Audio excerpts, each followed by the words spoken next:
Night and day, they've been waiting for a miracle. But there's no sign of one. Their relatives lived in the most expensive part of this city. That meant nothing, as their apartment block turned to dust. Emre, whose 5 loved ones are missing, says so many people are to blame. They have the blood of the people who died here on their hands. It's not right to scapegoat the contractor. The ones who approved this building are responsible together with the government and the state. The next morning, we come back to try to find out why these 4 blocks collapsed, while all around, others stood firm. First, we go to the petrol station next door. Their CCTV footage shows how first the lights shake, then people run, before a blanket of dust and debris envelops everything. A community ripped apart in seconds. Everything is gone, Emil weeps as we meet her, before revealing this. It was an accident waiting to happen. 6 months ago, the head of the Residents' Association told us about the problems of the building. She said our buildings might collapse at the smallest earthquake. Let's strengthen the pillars, she said, but nothing happened.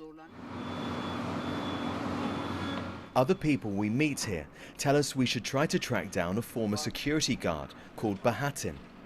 Here's why. He took this video in the minutes after the collapse. "Can anyone hear me?" he shouts. In all, he rescues 7 people. It turns out he too was worried about this building.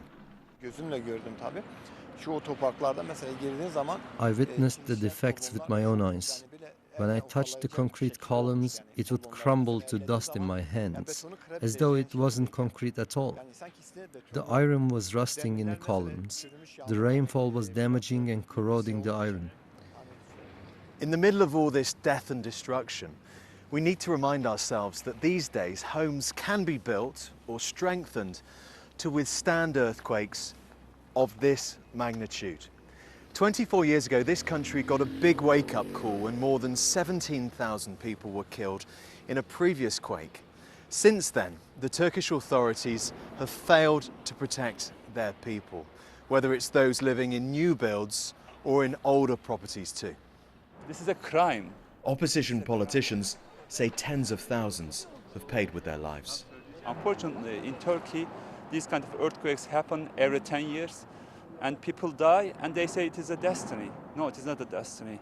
If we just do what the science says, nobody dies. A man connected to our complex has been arrested. His lawyer tells us the building was well constructed.